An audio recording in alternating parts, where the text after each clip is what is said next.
നേർവേദി പ്രഭാഷണ പരമ്പരയിലേക്ക് ഏവർക്കും സ്വാഗതം. സുവിശേഷകൻ കുഞ്ഞുമോൻ തോട്ടപ്പള്ളി ഇപ്പോൾ നിങ്ങളുമായി ദൈവവചനം പങ്കുവെക്കുന്നു. ശ്രദ്ധിച്ചാലും.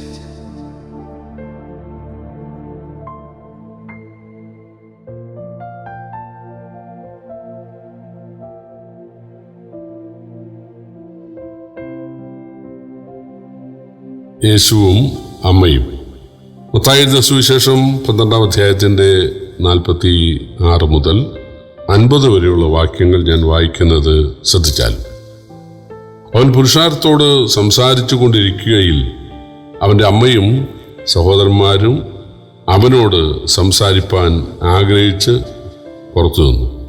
ഒരുത്തൻ അവനോട്, നിന്റെ അമ്മയും സഹോദരന്മാരും നിന്നോട് സംസാരിക്കാൻ ആഗ്രഹിച്ച് പുറത്തു നിൽക്കുന്നു എന്ന് പറഞ്ഞു.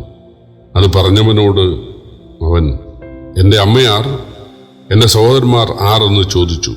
ശിഷ്യന്മാരുടെ നേരെ കൈനീട്ടി, ഇതാ എൻ്റെ അമ്മയും എൻ്റെ സഹോദരന്മാരും.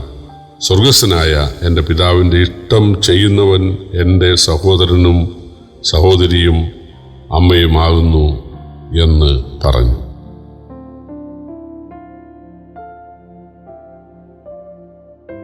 വ്യാഖ്യാനിക്കാൻ വളരെ ബുദ്ധിമുട്ടുള്ള ഒരു ഭാഗമാണിത്. പലരെയും ചിന്താക്കുഴപ്പത്തിലാക്കിയിട്ടുണ്ട്.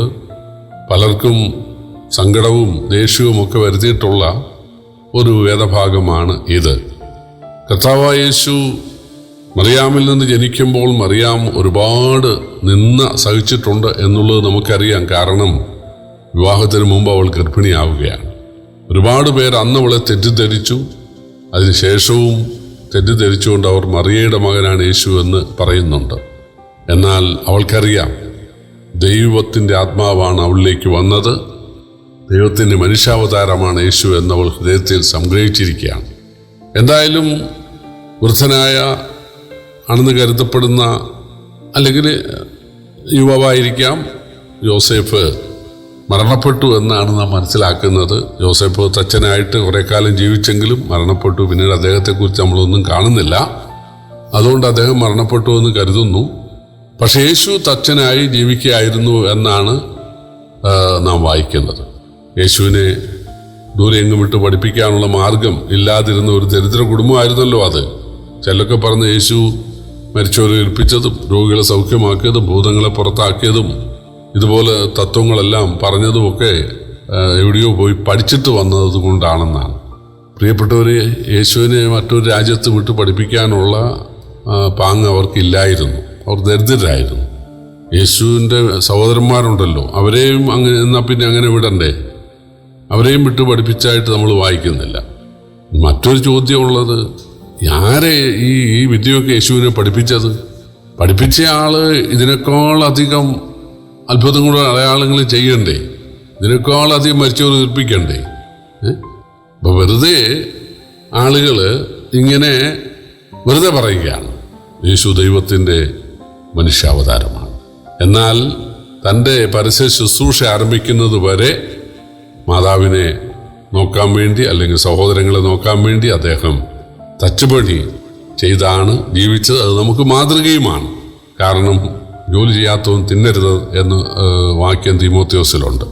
അപ്പോൾ തീർച്ചയായിട്ടും ദൈവ മനുഷ്യനായി വന്നിട്ട് ഇവിടെ തൊഴിലെടുത്ത് മാന്യമായ തൊഴിൽ ചെയ്ത് ആണ് ഉപജീവനം നടത്തിയത്, അല്ലെങ്കിൽ കുടുംബത്തെ പോറ്റിയത്. അത് നമുക്ക് മാതൃകയാണ്. 30-ാമത്തെ വയസ്സിൽ സ്നാനം സ്വീകരിച്ച് അതിനുശേഷം തനിക്ക് പരിചയമുള്ള നസ്രയത്തിലെ പള്ളിയിൽ ഒരു വാക്യം വായിച്ച് പ്രസംഗിക്കാനായി തയ്യാറായി കഴിഞ്ഞപ്പോൾ അവർ യേശുവിനെ അവിശ്വസിച്ചു. ദൈവദൂഷണമാണ് യേശു പറയുന്നത്. യേശു പറഞ്ഞത് ഞാൻ ദൈവത്തിൻ്റെ മനുഷ്യാവതാരമാണെന്നാണ്. അത് ഉൾക്കൊള്ളാൻ അവർക്ക് കഴിഞ്ഞില്ല. യേശുവിനെ തലകീഴായി തള്ളിയിട്ട് കൊന്നുകളയാൻ അവർ പ്ലാൻ ചെയ്യുകയായിരുന്നു. യേശു വീടും ആ പള്ളിയും ആ നാടും വിട്ട് പിന്നീട് കപർന്നൂമിലാണ് താമസമാക്കിയത്. യേശു 12 ശിഷ്യന്മാരെ തെരഞ്ഞെടുത്തു, അവരോടുകൂടെ സഞ്ചരിക്കാൻ. പിന്നെ ഈ പള്ളിയിലേക്കോ പിന്നെ ആ വീട്ടിലേക്കോ പോയതായിട്ട് നമുക്ക് കൃത്യമായി മനസ്സിലാക്കാനായിട്ട് സാധിക്കുന്നില്ല.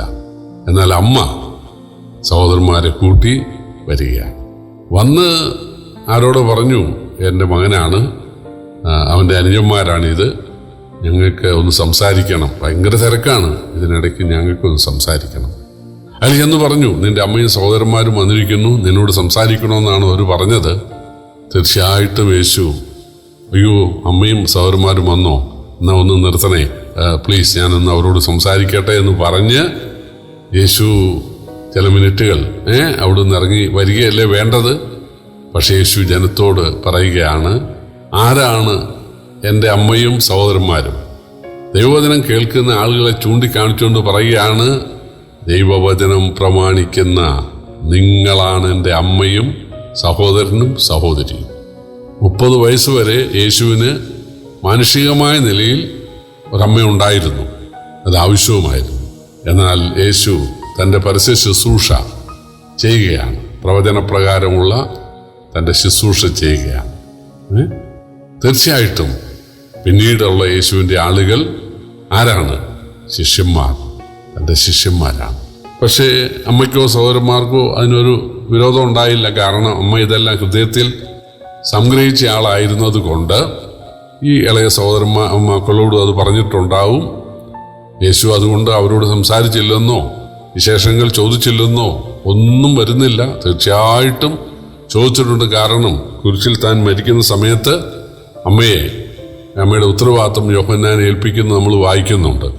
അപ്പം അതുകൊണ്ട് തനിക്ക് അമ്മയോട് ബഹുമാനക്കുറവോ സ്നേഹക്കുറവോ ഒന്നും ഇല്ലായിരുന്നു, സഹോദരന്മാരോട് സ്നേഹക്കുറവൊന്നും ഇല്ലായിരുന്നു. പക്ഷേ താന് കുടുംബ ബന്ധത്തെക്കാൾ വലുതായി കാണുന്നത് ആത്മീക ബന്ധമാണ്.